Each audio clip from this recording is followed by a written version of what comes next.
10ª palestra sobre temas de psicologia, gravada no dia 26 de novembro de 1965. Quando queremos estabelecer qual é a potência de alguma coisa, nós vamos naturalmente nos fundar no que a coisa faz e, fundando-nos nessas funções que a coisa realiza, podemos concluir qual seja a sua capacidade. Ora, é precisamente fundando-nos nos atos do ser humano que nós podemos concluir quais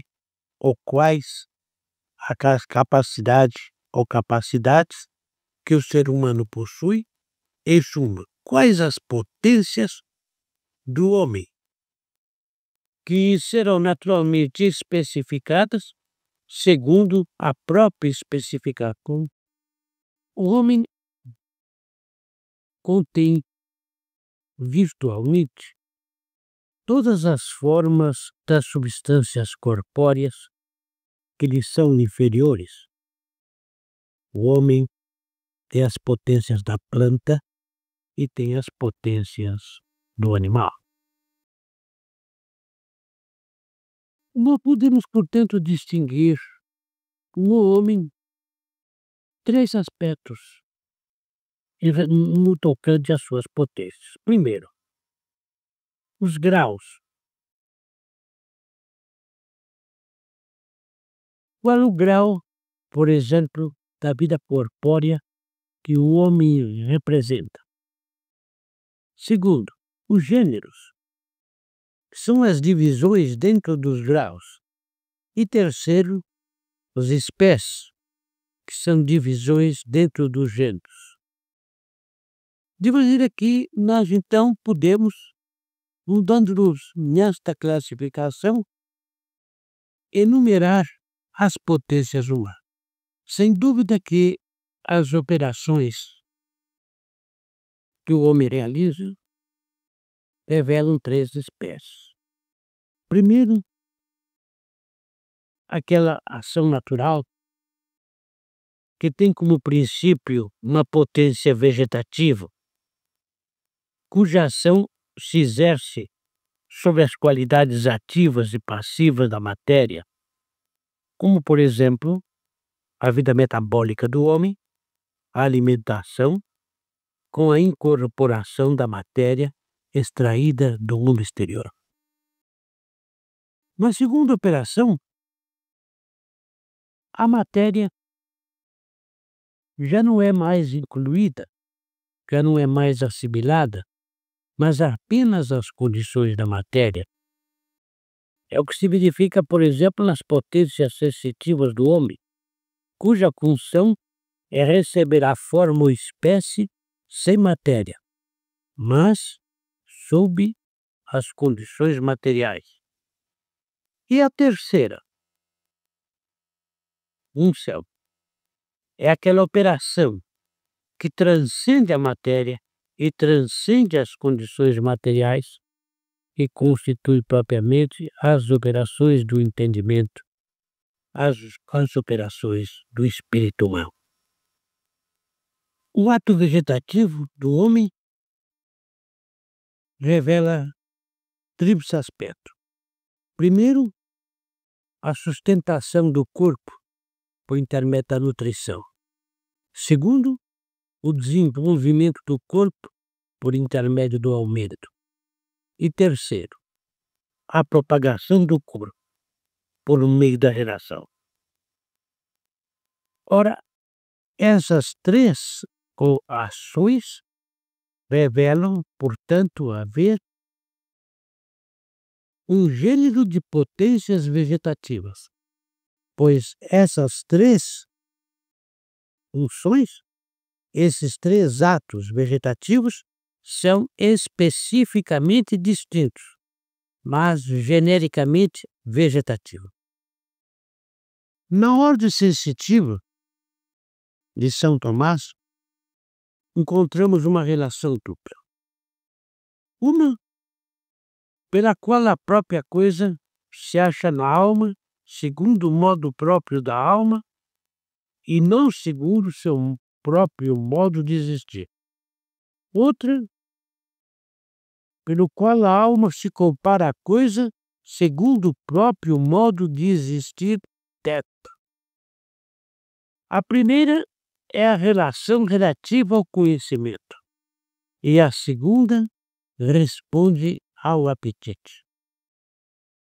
Ora, isto comprova que existem duas espécies de potências sensitivas, revelando, portanto, a existência de um gênero.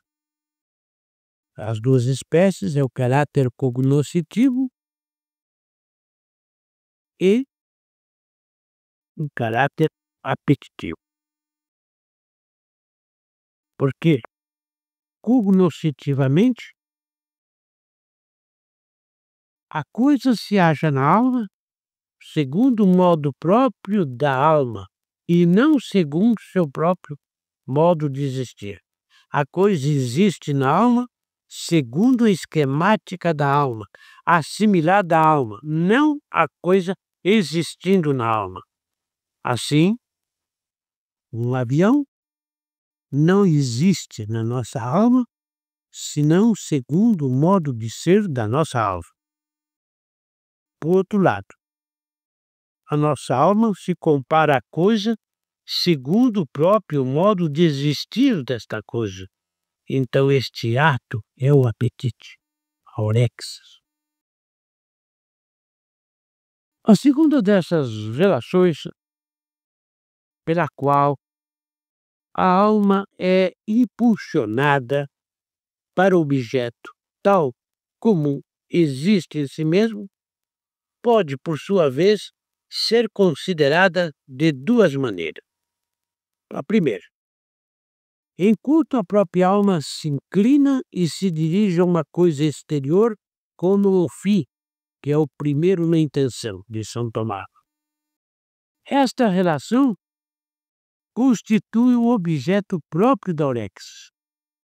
E a segunda relação, enquanto a alma se dirige a um objeto exterior como termo da operação e do movimento, constituindo esta o objeto próprio da locomoção. Portanto, além dos gêneros cognoscitivos e apetitivos de nossas potências animais, temos ainda uma espécie de potência locomotiva que não se reduz aos gêneros cognoscitivos e orexia, e que se ocupa dos deslocamentos locais do corpo. Na ordem racional também se observa uma dupla relação, primeiro, do objeto enquanto princípio e segundo, do objeto enquanto termo. Também nessa ordem nós vamos encontrar potências cognoscitivas e oréxicas.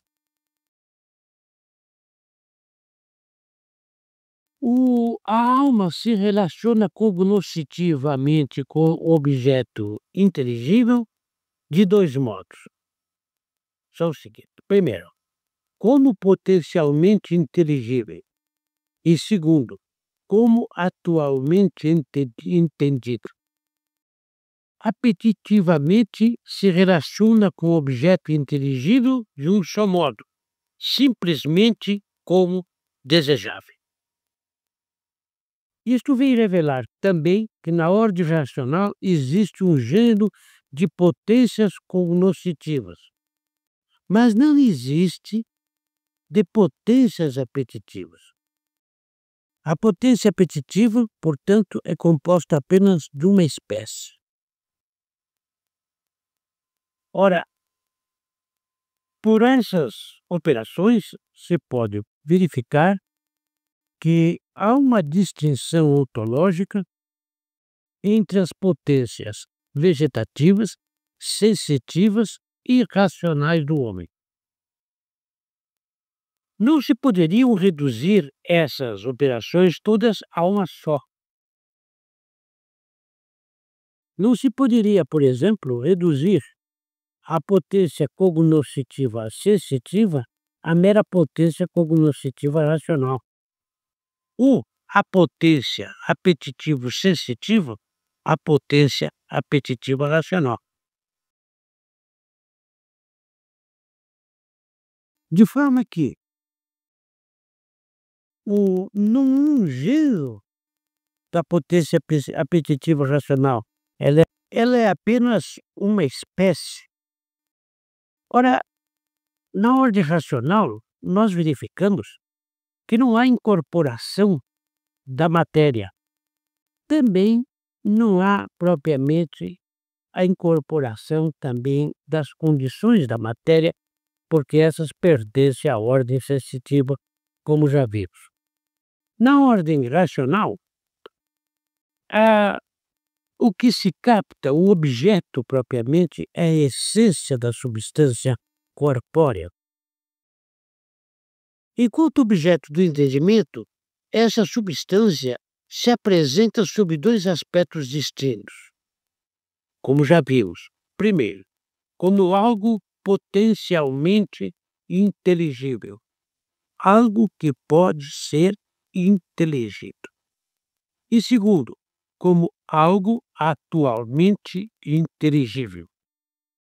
De forma que há aqui, inegavelmente, duas potências atuando. A primeira, aquela cujo objeto é o potencialmente inteligível, que é a função do entendimento agente, que capta a essência da substância corpórea, essência eidético-noética relacionada, proporcionada naturalmente à nossa esquemática. E depois a outra potência, que é o entendimento possível, que vai trabalhar com estes esquemas que já se atualizaram dentro da nossa alma, e com eles então vai trabalhar para captar novas essências, novos eide noeticamente estabelecidos. Ora, não existe gênero algum de potências apetitivas no plano racional. Não obstante, nós temos uma espécie de orexis racional que se chama vontade, cujo objeto próprio não é o intelectualmente cognoscível, mas o intelectualmente desejável. Todas as potências da ordem racional operam sem órgãos. Nós não temos o órgão da vontade, nós não encontramos o órgão do intelecto. Por conseguinte, são apenas potências da alma. Mas como a alma é parte do ser do homem, como última consequência, as potências racionais são também propriedades do homem. Não nos podemos furtar a ler aqui uma passagem de São Tomás, de uma de suas obras mais importantes, que é uma questão disputada, que é questão disputada de ânima, em que ele, no artigo 13, diz o seguinte, onde ele dá uma síntese muito clara das potências do homem, e que mostram também qual o seu pensamento nessa matéria. Eu vou traduzir. A potência generativa ordena-se a dotar de ser o indivíduo, para que adquira a devida quantidade, possui a potência aumentativa, e a potência nutritiva serve para conservar-lhe o ser. Para o perfeito conhecimento dos sentidos, de modo que seja suficiente ao animal, requer-se 5 coisas. Primeiro, que o sentido receba a espécie das coisas sensíveis, o qual pertence a cada um dos sentidos, que no homem são 5 clássicos sentidos. Segundo, que o animal julgue dos sensíveis recebidos e distinga uns de outros. Isto há de fazê-lo mediante uma potência na qual se funcionam todos sensíveis próprios, chamado sentido comum, sobre as quais funciona esse sentido comum. Terceiro, que conserve as espécies já recebidas dos objetos sensíveis, já que o animal necessita a apreensão dos sensíveis, não só quando estão presentes, mas também quando desapareceram. Daí, possuir outra potência chamada imaginação. Quarto, que conheça algumas intenções que não percebe os sentidos, tais como a de utilidade ou nocividade e outras semelhantes. O homem chega a conhecê-las por certa inquisição e comparação. Os outros animais conseguem seu conhecimento por certo instinto natural. Assim, a ovelha foge naturalmente do lobo como de algo prejudicial. Para conhecer essas intenções, o animal possui a potência estimativa e o homem a cogitativa. Quinto, que as coisas que foram apreendidas primeiramente pelos sentidos e conservadas logo internamente sejam reconsideradas de novo ao que se ordena a potência memorativa, a memória.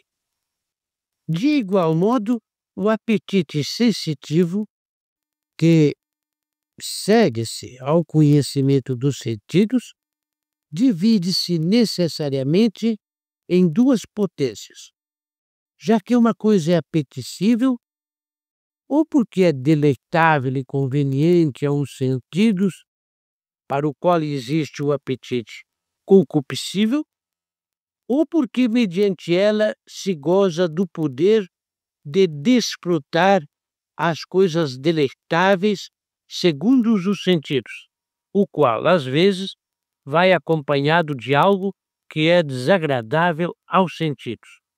Assim sucede, por exemplo, quando o animal, lutando, consegue gozar dos objetos deleitáveis, repelindo o que lhe obstaculiza. A isto se ordena o apetite irascível. A potência locomotiva, posto que está ordenada ao movimento, distingue-se unicamente pela diversidade de movimentos locais. Tais movimentos são distintos segundo a diversidade de animais. Alguns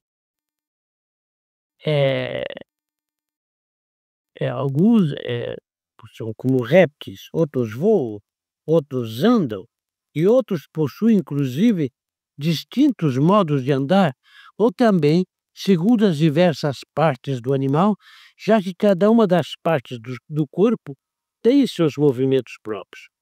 O grau das potências intelectivas distingue-se igualmente no apetitivo e no cognoscitivo.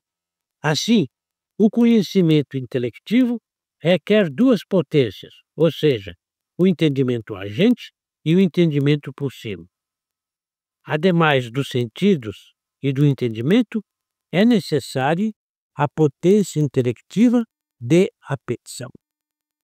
Ora, nestas palavras estão perfeitamente sintetizados com os temas que abordou São Tomás na sua concepção das potências. É necessário que se tenha um conceito claro de potências, porque em certos autores modernos a intencionalidade de imaginar a alma humana para São Tomás como uma algo composto de múltiplas potências, como se essas potências estivessem separadas real fisicamente umas das outras. Absolutamente não é esse sentido. Potências pode ser tomado no sentido de faculdades, ou também no sentido de capacidade, isto é, o que pode, aquilo que é apto para alguma coisa. Ora, se há funções diversas, tem que haver aptidões diversas para dar a razão de ser dessas funções. Então, se o ser humano revela uma multiplicidade, uma heterogeneidade imensa nos seus atos, tem naturalmente que apresentar uma heterogeneidade de potências, sem que isto signifique uma heterogeneidade de sua alma, absolutamente. Como é que se desafastarmos esta concepção primária de potência que se costuma fazer, as objeções apresentadas não procedem, porque bastaríamos apenas mudar o vocabulário. Ao invés de empregar o termo potência ou o termo faculdade, que é muito empregado na psicologia clássica, nós podíamos empregar apenas aptidões, chamar apenas capacidades ou qualquer outro termo, diria a mesma coisa. É necessário distinguir bem claramente esse aspecto. Na nutrição, a matéria é recebida sem forma. Nós recebemos a matéria, ela perde a sua forma, vai sendo assimilada e vai assumir a forma do corpo. Na sensação, a forma é recebida sem a matéria, não contudo sem as determinações individuais, porque a forma se acha individualizada na sensação. E na intelecção, a forma é recebida sem matéria e sem suas determinações, porque a forma já não é tomada individualizada, mas universalizada. Este é um ponto importantíssimo para a clara distinção dentro da concepção de São Tomás quanto à psicologia. Sintetizando as potências do homem segundo São Tomás, podemos dizer, na ordem vegetativa, do gênero vegetativo, nós temos as seguintes espécies: a potência nutritiva, cujo ato é a nutrição e cujo objeto é a alimentação do corpo. A potência aumentativa, cujo ato é o aumento, crescimento, e o objeto, o desenvolvimento do corpo. A potência reprodutora, cujo ato é a reprodução e cujo objeto é a reprodução do corpo. Muito bem, na ordem sensitiva, nós temos vários gêneros, o gênero cognoscitivo e o gênero apetitivo. No cognoscitivo, nós temos o sentido do tato, que é uma espécie cujo ato é o tato, cujo objeto são as qualidades táteis dos corpos. O sentido do olfato, cujo ato é o olfato, cujo objeto são os odores dos corpos. O sentido do gosto, cujo ato é o gosto, cujo objeto são os sabores dos corpos. O sentido do ouvido, cujo ato é a audição, cujo objeto são os sons dos corpos. O sentido da visão, cujo ato é a visão e cujo objeto são as cores dos corpos. O sentido comum, que é a percepção, que é a qualidade dos corpos atualmente presentes. A potência imaginativa, que tem como ato a imaginação e como objeto as qualidades dos corpos ausentes. A potência memorativa, que tem como ato a recordação e como objeto as qualidades pretéritas dos corpos. A potência estimativa ou cogitativa, estimativa nos animais, cogitativa no homem, cujo ato é estimação ou cogitação, cujo objeto são as qualidades úteis ou inconvenientes, prejudiciais dos corpos. E temos agora o gênero apetitivo. Temos o apetite, a orexis concupiscível, cujos atos é o amor, o ódio, o desejo, a fuga, o gozo, a tristeza, e cujos objetos são os bens e males dos corpos.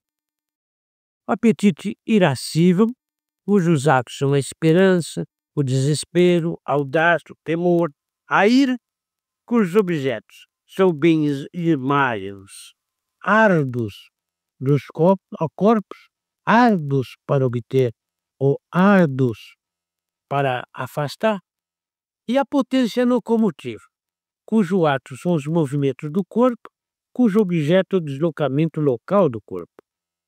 Na racional, nós temos o gênero cognoscitivo, que nos dá o entendimento agente, cujo ato principal é a abstração, cujo objeto são as essências corpóreas potencialmente inteligíveis. E temos o entendimento possível, cujo ato fundamental é a intelecção, e cujo objeto são as essências corpóreas atualmente inteligíveis. E, finalmente, o apetite racional, cuja espécie é a vontade, cujo ato é a volição, e cujo objeto, os bens corpóreos apreendidos como desejados, ou seja, a busca racional do bem. Este é um diagrama que sintetiza a concepção tomista sobre as potências do homem. Para clarear bem o conceito de faculdade e de potência usado na psicologia clássica, que responde à capacidade ou à propriedade, nós podemos dizer o seguinte: na psicologia contemporânea surge esta doutrina dos factores. Então falam-se nos fatores com várias siglas, talvez surjam, por exemplo, o fator G, para indicar, por exemplo, a inteligência geral, o fator S, para indicar alguma potência sensitiva. E assim, o fator W, por exemplo, para indicar a vontade. Pois bem, esta doutrina dos fatores que a psicologia moderna estabelece é, em outros termos, a concepção de Tomás de Aquino. Perfeitamente se adequa ao pensamento de Tomás de Aquino e vem com as suas experimentações e as suas descobertas, revelar a procedência da tese tomista. De maneira que o que se pode dizer que sejam essas faculdades é apenas isto: é aquele poder de realizar certas operações específicas pela conexão natural de umas com outras. Em suma, é este fator que realiza certas operações específicas é o que São Tomás chamava as faculdades.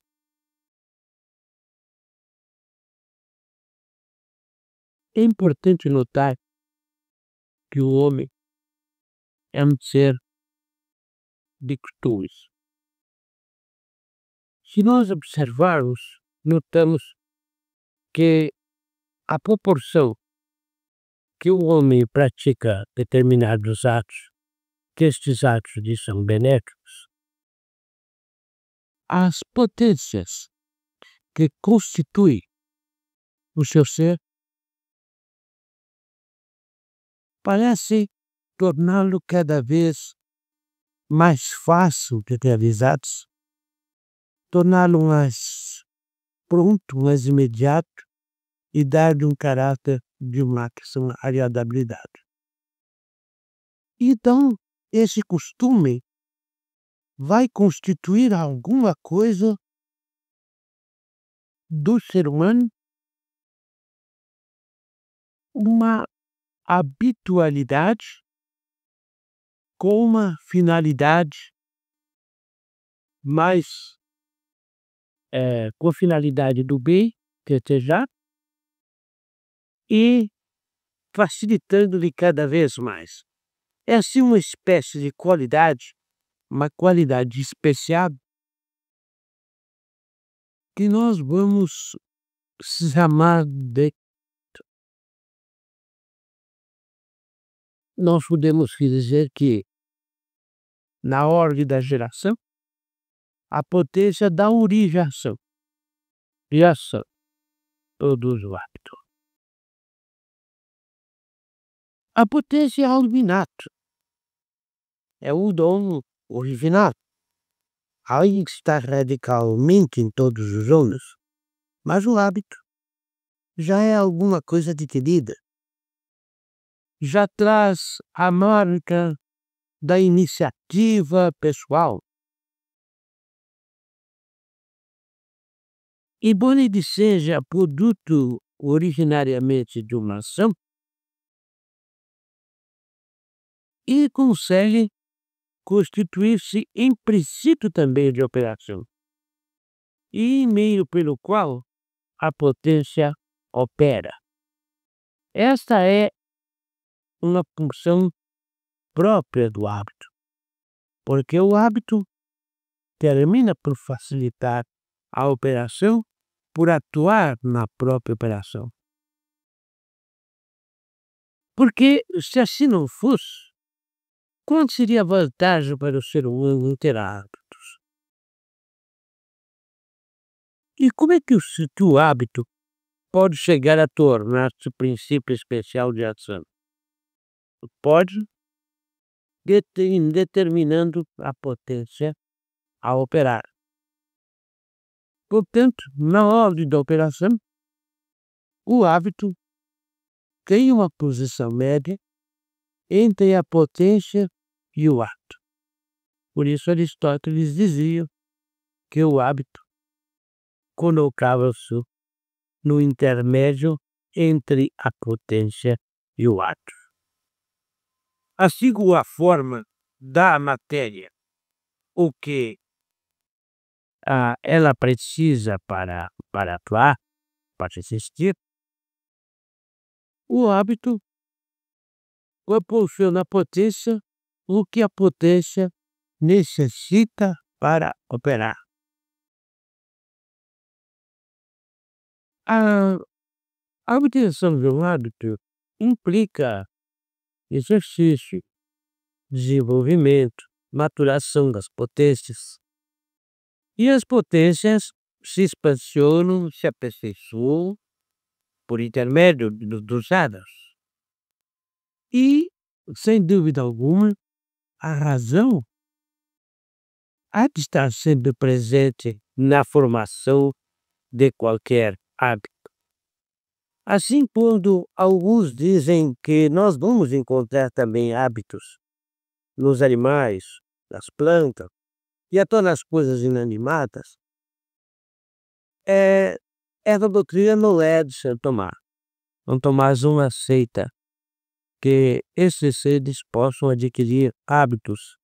Não aceita e vai justificar com razões poderosas, porque seria uma violentação do verdadeiro conceito de hábito, como ele o expõe numa das obras mais grandiosas em psicologia que já se escreveram, que se chama O Tratado do Homem, que faz parte da primeira parte da Súmula Teológica, da questão 75 em diante, onde o Aquimates estuda os hábitos e depois estuda-os analiticamente para depois estudá-los de uma maneira extraordinária. Analiticamente, ao examinar hábito por hábito fundamental do homem, os hábitos bons, que são as virtudes, e os hábitos maus, que são os vícios.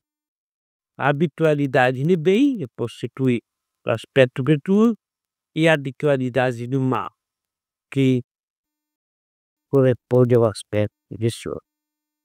Etimologicamente, o termo hábito vem do verbo habere, ter, significa propriamente o que é tido, que é obtido. E, por derivação pode significar duas coisas, são tomados em si. Primeiro, não pode-se dizer que o homem ou outra coisa possui algo, tem um hábito. E o segundo, enquanto um ser particular diz uma relação, quer seja similar ou a outra.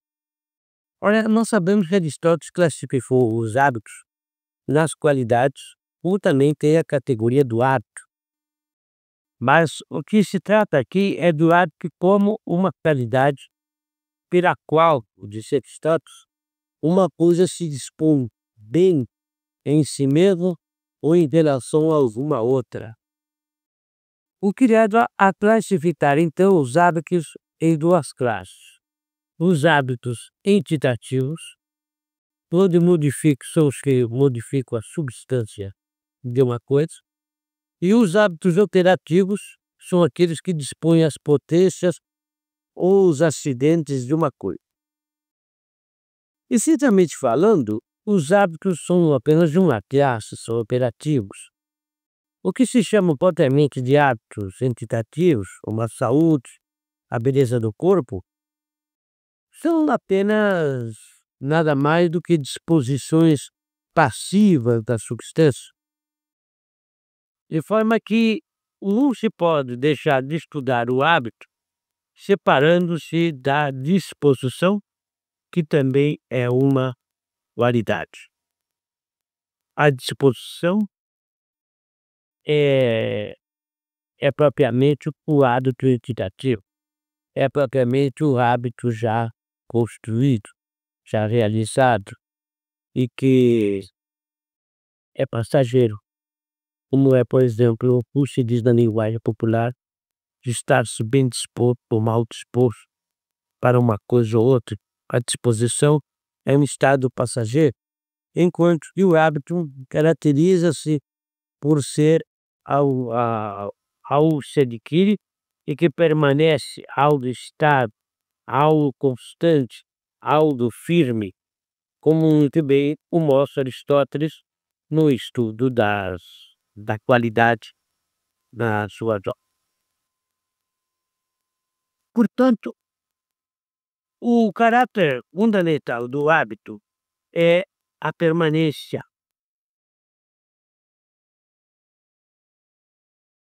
É a permanência. E aqui é a dificuldade que oferece para perder-se, porque o hábito conserva-se, é mais firme.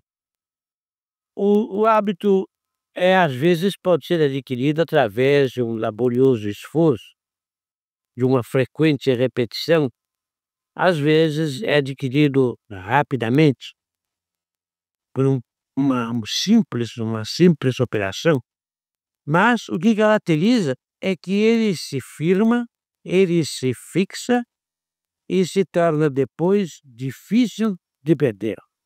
Daí que toda a educação do homem, por exemplo, não pode ter outra finalidade do que facilitar-lhe a aquisição de bons hábitos e evitando, consequentemente, a aquisição dos maus hábitos.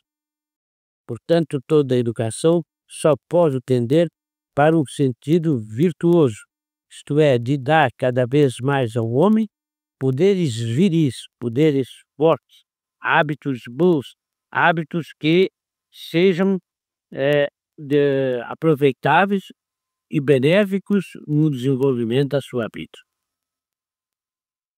Que os hábitos assim enriquecem as potências e não se formam nem desaparecem num instante. Há hábitos que só adquirimos, mas há outros hábitos operativos que exigem uma ação repetida, constante. E Aristóteles, por exemplo, dá o seguinte, como exemplo, Alguém consegue tornar-se um perene colocando tijolos, e outro consegue tornar-se um escultor manejando-os, certo? De forma que o hábito exige um exercício constante em relação ao seu próprio objeto. Em regra geral, os hábitos são difíceis de adquirir, mas também, depois de adquiridos, são difíceis de perder. É uma das suas características, embora não seja totalmente essencial.